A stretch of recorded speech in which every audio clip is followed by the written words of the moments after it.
I can see that most of you have been very diligent, have been coming from the very first class, the first realization. Okay, so the first realizations, we know what are the points, what are the first realization. What is the view, the world view, the nature of life? Number one, impermanence. Number two, emptiness. Number three, no self. All right, so the second, what is the second realizations? You have been coming to the class. What is the second realization? Just a very brief recap as what we have learned in the past few sessions, and just to be continue from this class. So I'm trying to connect all the dots into the fourth realizations. And of course, I would like to make these sessions more interactive. I don't want to be the only one here talking. I would like you to give your inputs, your contributions, your sharing, and as well as your experience too. And so what is the second realizations that we need to be focused? Lesser desire. Lesser desire. So I remember that we mentioned about what kind of desire is good and what kind of desire is not good. So we heard about the unhealthy or healthy desire or excessive desire. And so how are we going to overcome the excessive or the healthy desire? So some comment that, okay, desire are the sensations or the thought that is also impermanent. So it refers to the first realization. So it's impermanent. We do not have to act on it right away.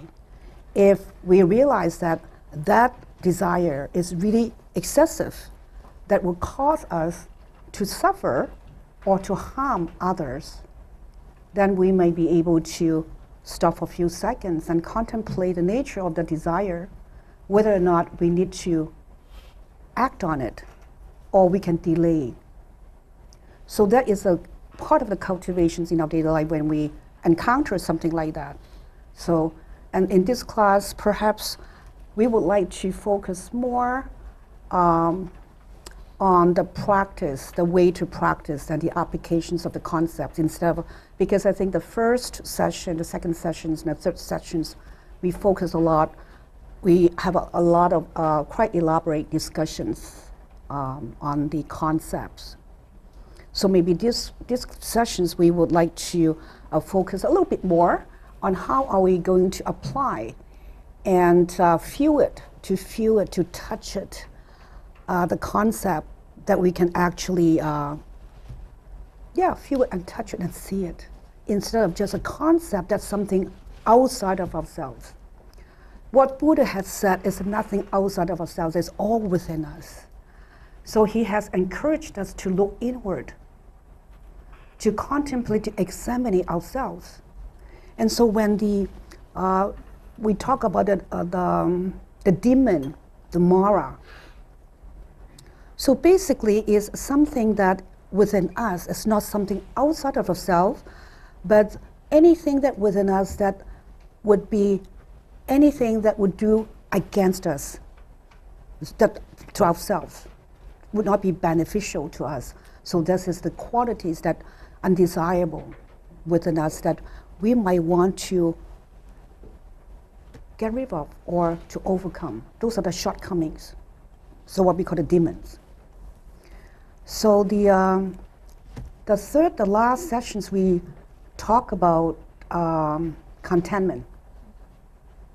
So we have all kinds of interesting discussions showing, and also we have very interesting group discussions too. And I know that most of you would like to have group discussions at the end of the session.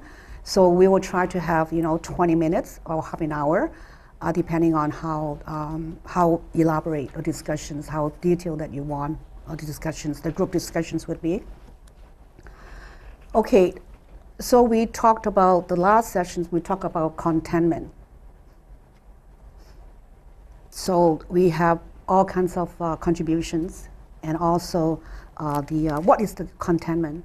Anybody can How are we going to, being a petitioner, being a cultivator, how do we define contentment? Anybody can recap and share with us, do you remember what we have discussed? And yes? Being satisfied with what we have. Yes. Yes. In a nutshell, it sounds very complicated, but yet it's very simple. It's simple, yet it's very complicated. But how can we be satisfied with what we have?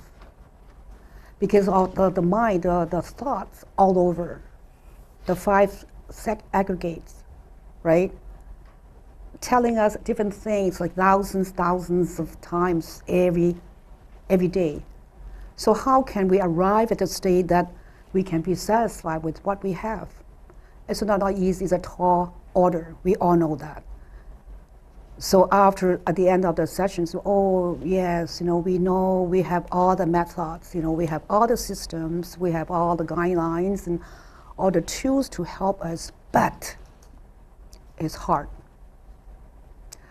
It's not easy to be content. So I would encourage you to be patient with yourself.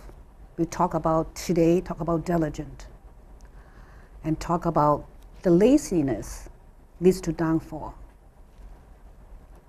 So today's class, today's session, the basic is to focus. What kind of guidelines in the teaching, what kind of tools are available to us, so therefore we can employ in the daily life. Not just a concept, but actually imply on us, not the people around us and pointing our finger outward, but it's within ourselves. Okay, so how do you define laziness? Anybody would like to share? I guess, before I go further, I would also like to introduce you to my partners today, facilitating partner, Caroline and also Scott, sitting in the middle, Caroline and Scott. And Scott and I had a very interesting definitions, discussions regarding laziness. I don't know if, I would like to invite Scott to share your thoughts with us. What do you mean by laziness? In our daily life, how do we see ourselves? How do we catch ourselves being slack off on our cultivation, in our practice? The way I describe laziness, and I think I said it on Wednesday, is it's my inner voices. They were called vexations in the way I read them. But I have an inner editor, we all do, an inner critic, and an inner procrastinator. That's my strongest one. So the inner editor will tell you you don't know how to do that, or you don't have time to do that. And your inner critic will tell you you can't do that, so don't bother. And your inner procrastinator, like mine does, will say, do it tomorrow. Just put it off and do it tomorrow. And I think all those things describe somewhat laziness, because laziness is, like Ryan said, for contentment, is being satisfied with what you have. I think laziness is just not doing what you probably should be doing. Yes. And though the way I described it is those inner editors. And I think I've started using that because I read a commentary to how to use those things that are kind of laziness in me to become aware and to actually use those to practice becoming more diligent. And that's by recognizing that I do it. I mean, I realized it 3 times yesterday. Do it tomorrow, I can do it tomorrow, I can do it next. I actually said, I'll do it on Monday. And then I said, I catch myself because now I'm aware of it. And that's my practice, is I say, okay, no, I'm going to do it now. And I stop what I'm doing, and I actually did what I was told someone else I was going to do on Monday. Okay. You have to use it to your advantage, too. Yeah. So thank you, Scott, for sharing your contribution. So does it sound familiar? Does it sound familiar? Yeah. It does. So it describes our thoughts, our behavior that we might not be aware. So the practice, the cultivation is just to be mindful. Try to catch ourselves. Do we do that? Do we do that? So, but here, like if you were referred to the handout, so it said that realize that the laziness leads to downfall. Okay, here we talk about the laziness through the attachment to pleasure. We want easy way, right? Why would I want to do it now, if I could just sit around and watch TV or listen to the music that I like or just to go out? So the pleasure or the laziness of weakness, lack of confidence, determination, commitment, just like what Scott earlier mentioned that, oh, I cannot do it. You see? How often do you hear yourself telling yourself, no, I cannot do it? Just forget it. So hard.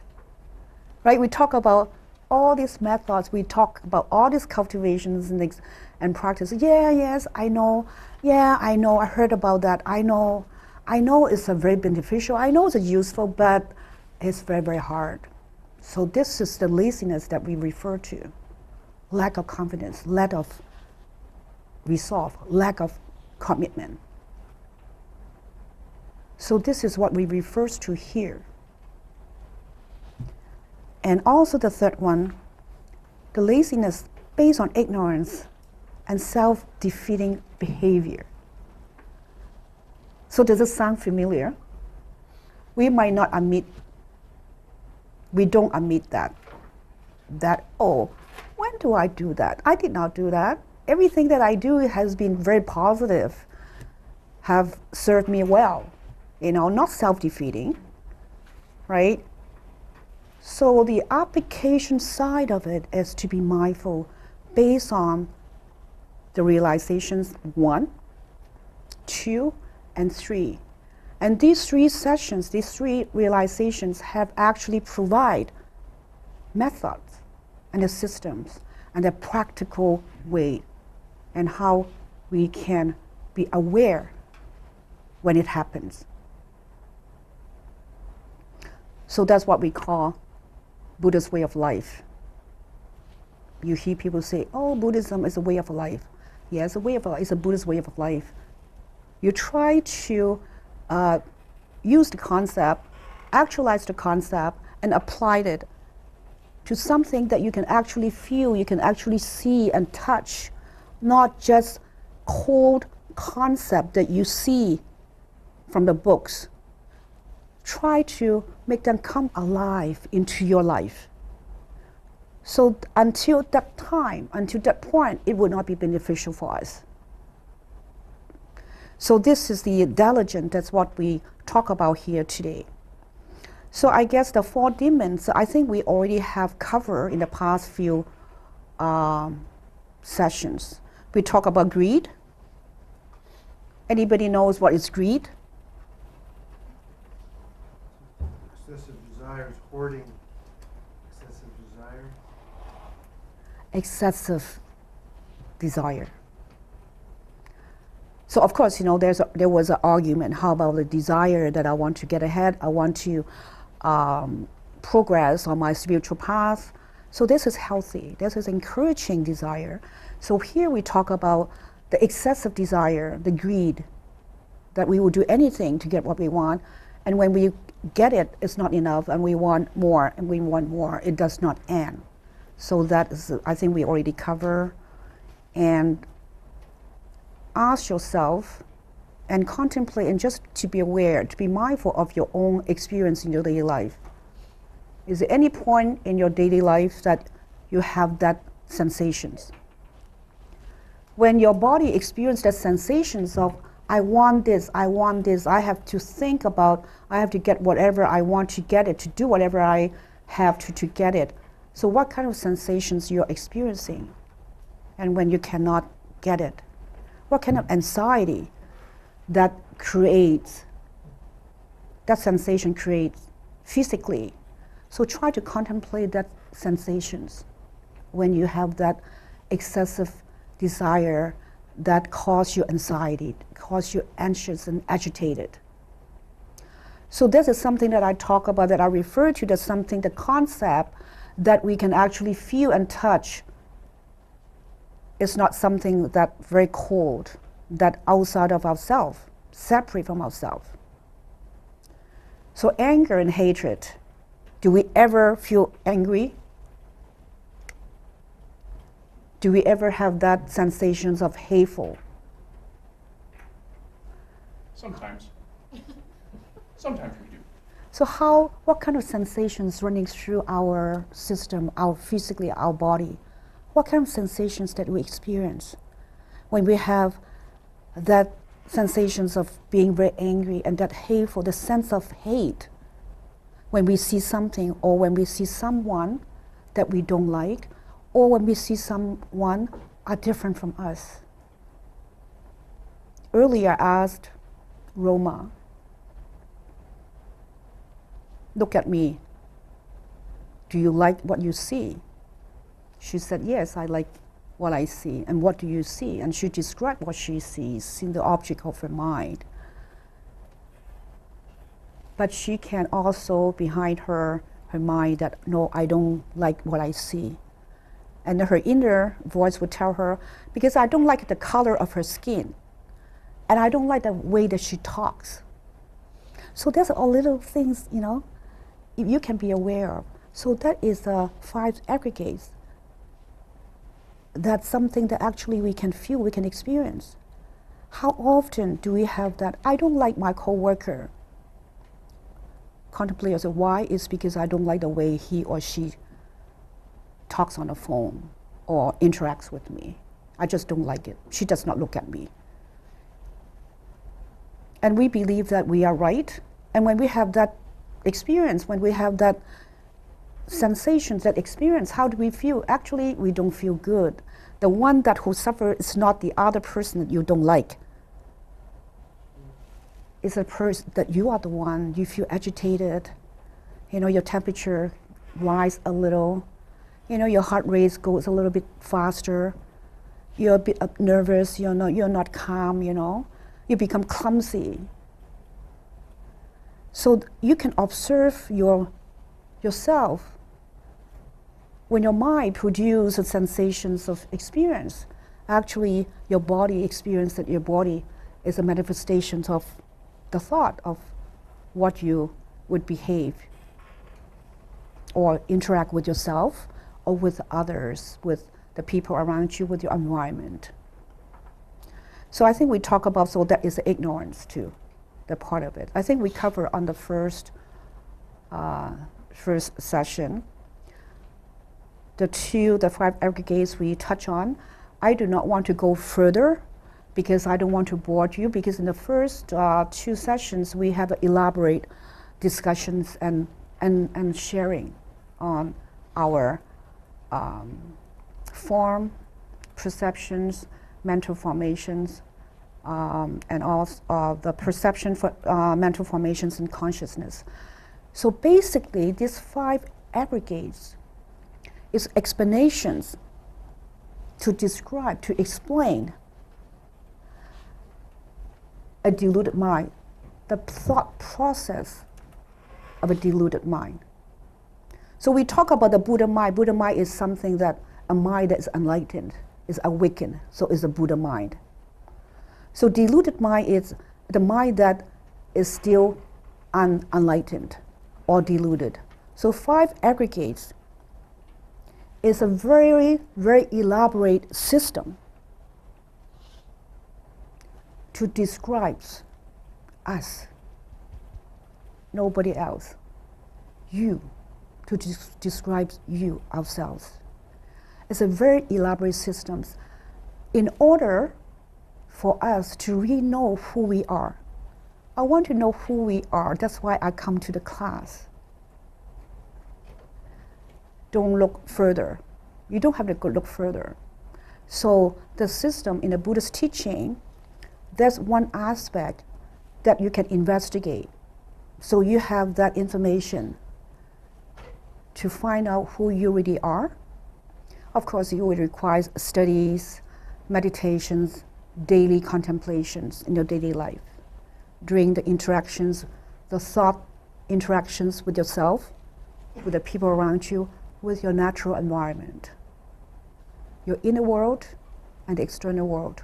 So that's how you can observe only by these 5 process: the forms, the feelings, perception, mental formations, consciousness, as well as the other 5, the ears, the eyes, the nose, the mouth, the taste, all the consciousness produced by the 5 aggregates. So you can investigate. That is so important.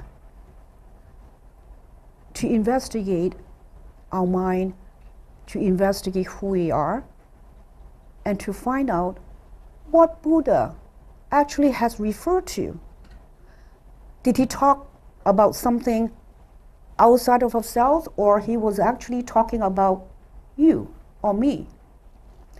So I would encourage to go further in your daily life to pay more attention to that area. Okay, we talk about the death, so it means the impermanence.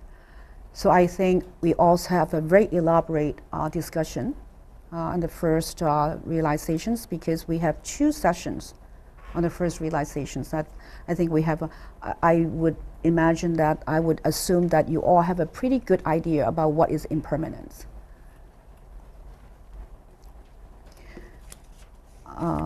Okay. Okay, now we talk about the wrong views. It really refers to is the ignorance. So here, what I had on the handout would be not understanding the Buddha's teaching, leading to the cycle or the round of the existence, the rebirth in a caustic world. This is called samsara. Samsara is a Sanskrit word to describe the nature of our existence. Okay, that is also, this part would also touch on the law of the karma. So have we talked about the karma in the last 3 classes? Huh? A little bit. Okay, anybody has some idea about what karma is? Okay, karma in the Sanskrit word is mean intent. Is intent.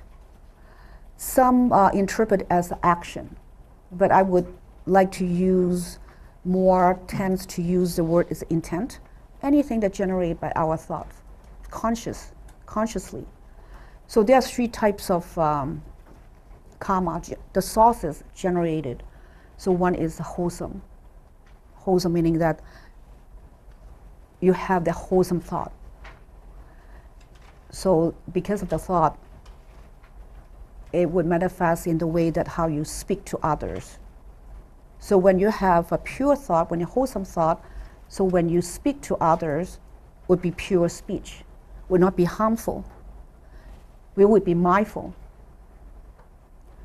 So that also would go further to affect our behavior, how we treat others and treat yourself. So the second one would be unwholesome. Unwholesome meaning that you will have that thought of greed, anger, desire, excessive, all those unwholesome thoughts or intent that would create, when you have that unwholesome or impure, we talk about the impurity, the impure thoughts. So from that thought, the way that how we would interact with other people verbally would also appear to be harmful and impure. So those 2 would bring consequences. This is a natural working of the cause and effect. So I think we covered the cause and effect in the last semester. Yeah, the cause and effect. And, right? And also the third type of karma is no intent. the actions, the deeds that perform or cause is without any, it does not produce karma. So there's a three types. Not all intent, all karma, all intent create a karma or the cause and effect. So this is a natural process of the cause and effect, what we call defined as a karma. I think the last semester we have two classes, pretty elaborate. But you're most welcome to ask questions at the end of the sessions, or even now. We do have some helps here. I have two partners here and a few partners here, our team. Okay, so how are we going to practice in our daily life? What should we be aware of? What should we be mindful of? Anybody can share? So we talk about, we coming to the class, we study Buddhist teaching, we come to the meditation, we go to the retreat, we do all the necessary work. So do we know what is that for? How are we going to bring all the cultivations and practices in our daily life, and what focus? What kind of mindfulness, what kind of awareness that we should pay attention to?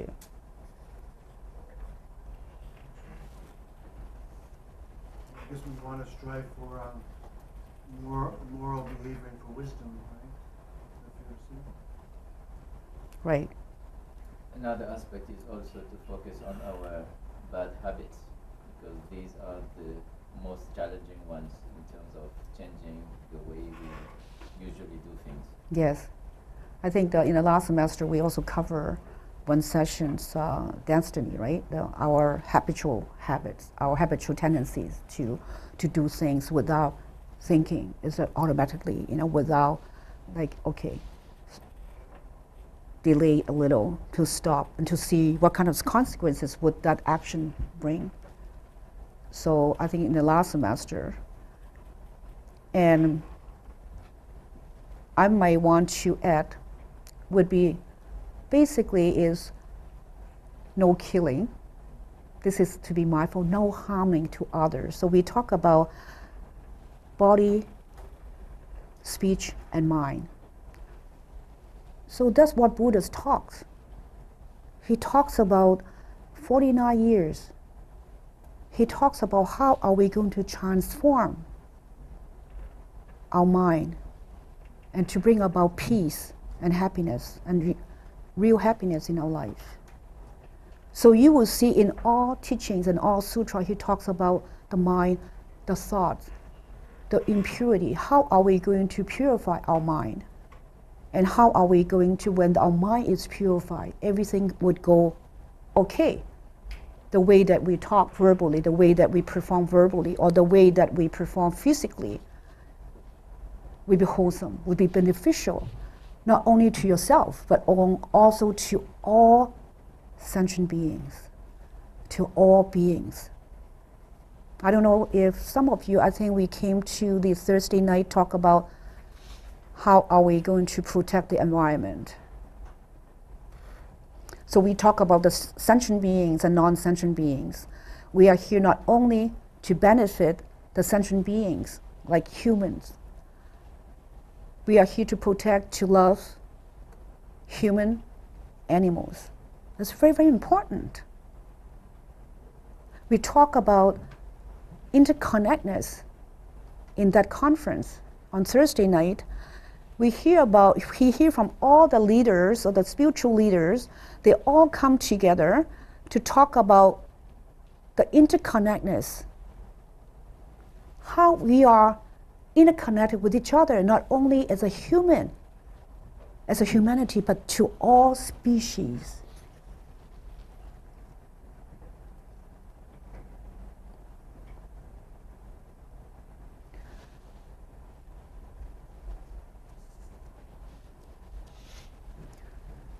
To all the animals, all the trees, everything in the nature.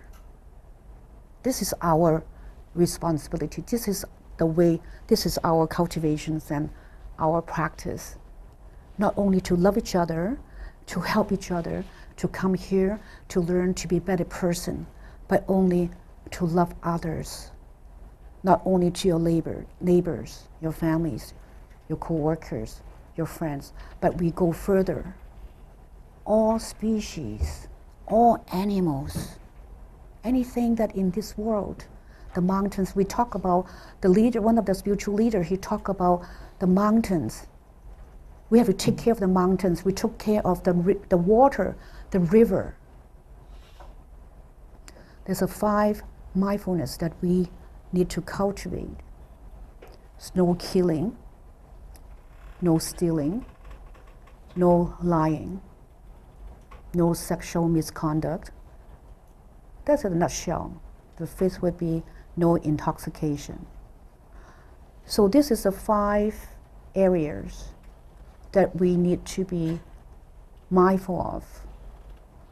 Okay, although the 5 aspects of our daily life we need to be mindful, to cultivate, but actually it goes further. It would go further and further. As you progress on your path, you will see that it would go further. So I will borrow the 5 wonderful mindfulness training from Thich Nhat Hanh.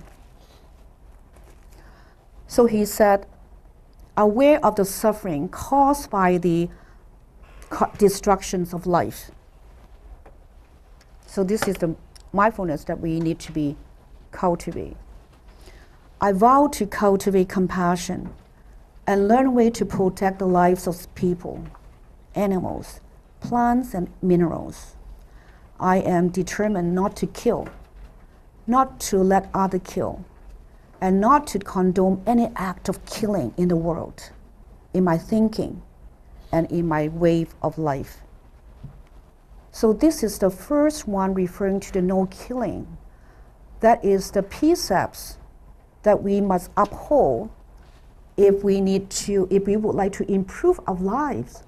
We all want to be happy, we all want to be peaceful, at ease, but how can we be happy if we have that thought of harming? We cannot have peace.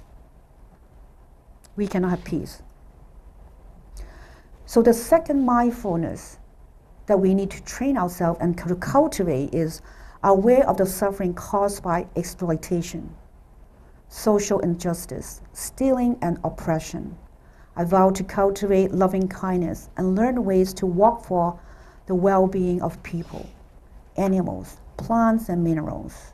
I vow to practice generosity by sharing my time, energy, and material resources with those who are in real need.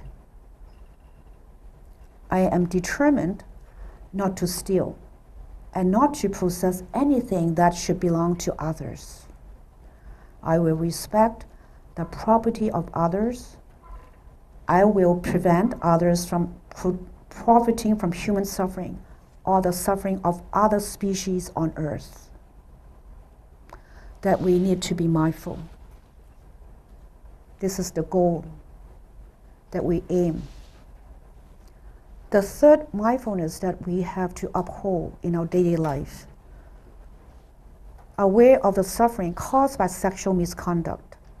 I vow to cultivate responsibility and learn ways to protect the safety and the integrity of individuals, couples, families, and society. I am determined not to engage in sexual relations without love or a long-term commitment. To preserve the happiness of myself and others, I am determined to respect my commitments and the commitments of others. I will do everything in my power to protect children from sexual abuse and to prevent couples and families from being broken by sexual misconduct. So we are encouraged to uphold in our daily life. So 2 more. The fourth mindfulness that we strive to cultivate, aware of the suffering caused by unmindful speech, and inability to listen to others. I vow to cultivate loving speech and deep listening in order to bring joy and happiness to others and relieve others of their suffering. Knowing that words can create happiness or suffering, I vow to learn to speak truthfully with words that inspire self-confidence, joy, and hope. I am determined not to spread news that I do not know to be certain, and not to criticize or condemn things of which I am not sure. I will refrain from uttering words that can cause division and that can cause a family or community to break. I will make all efforts to reconcile and resolve all conflicts, however small. So the last one, but not the least, there are many more, but this is the basic mindfulness that we cultivate. Aware of the suffering caused by unmindful consumption, I vow to cultivate good health, good physical, both physical and mental for myself, my family and my society by practicing mindful eating, drinking and consuming. I vow to ingest only items that preserve peace, well-being and joy in my body, in my consciousness and in the collective body and consciousness of the family and society. I am determined not to use alcohol or any other intoxicant or to indigest food to other items that contain toxins, such as certain TV programs,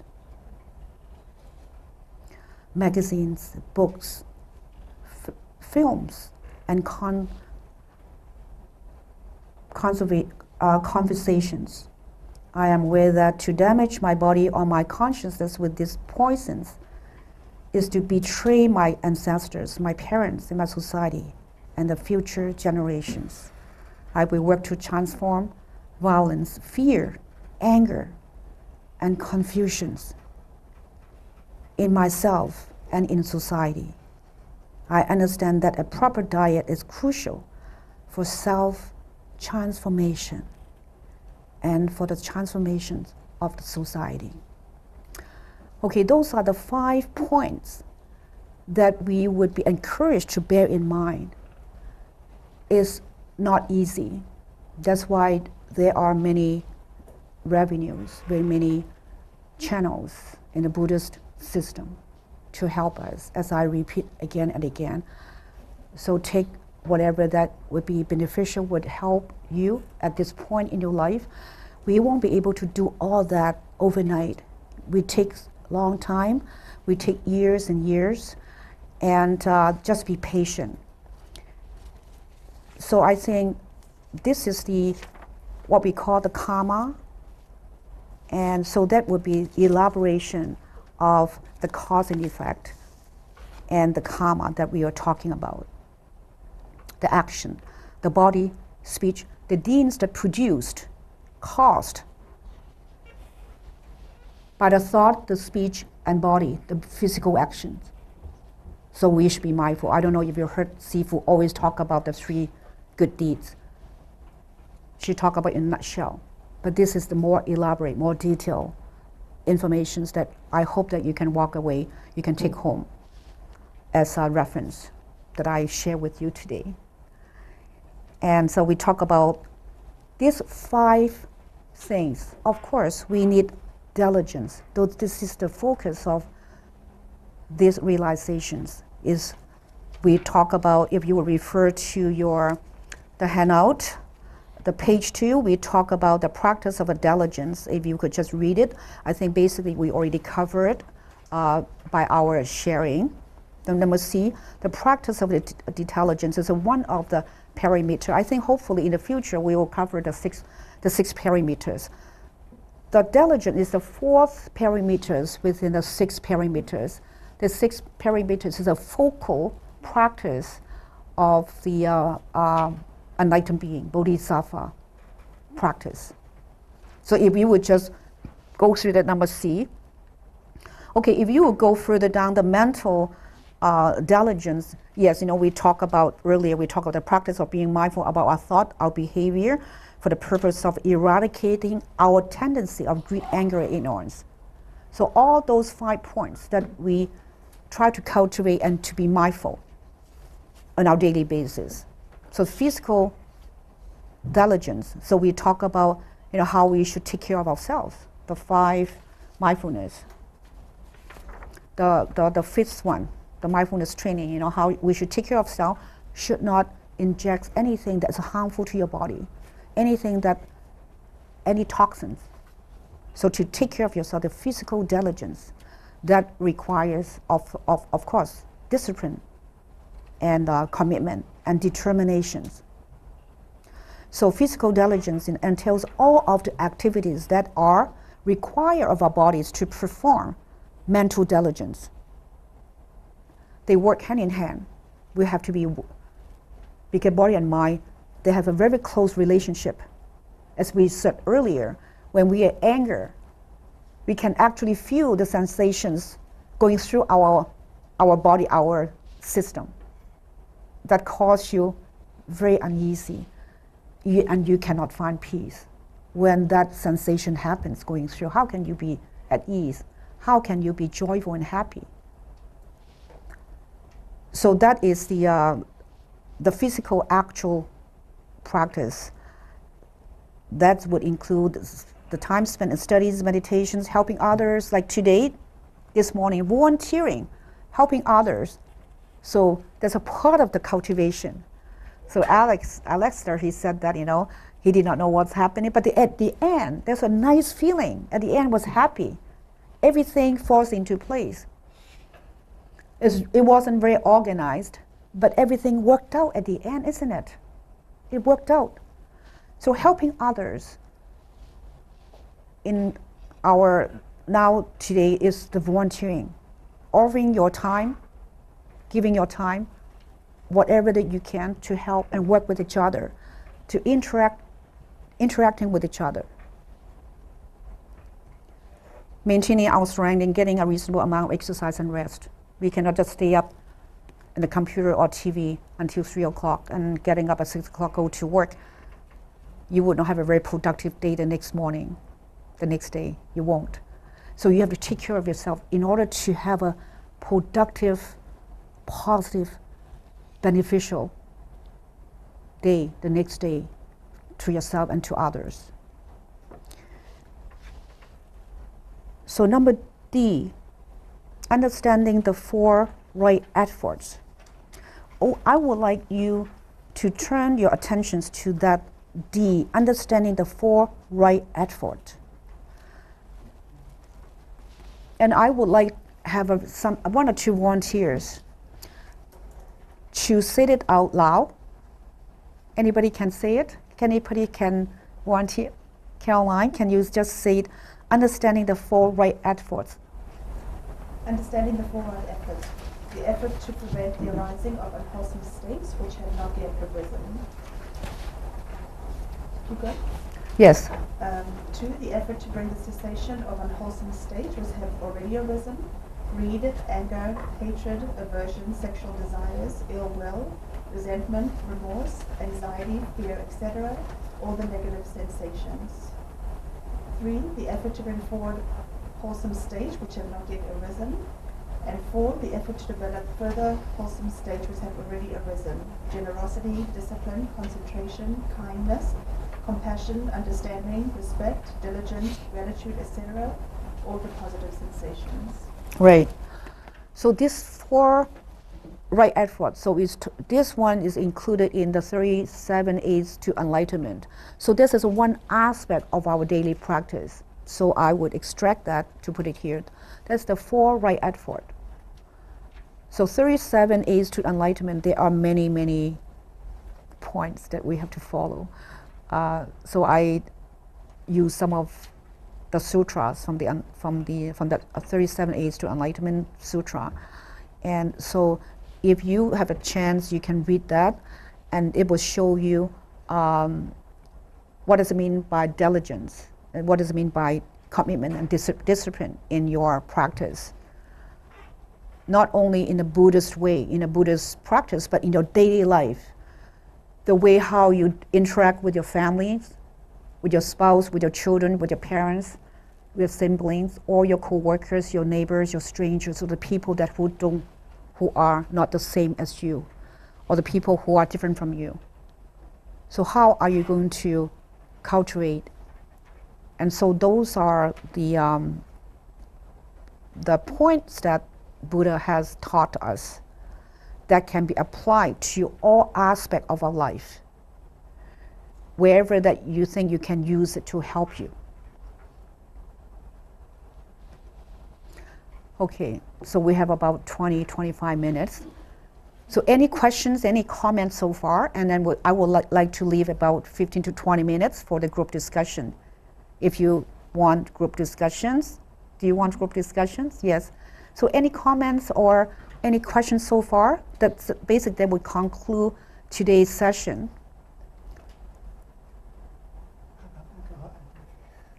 Alcohol addict. Yeah. So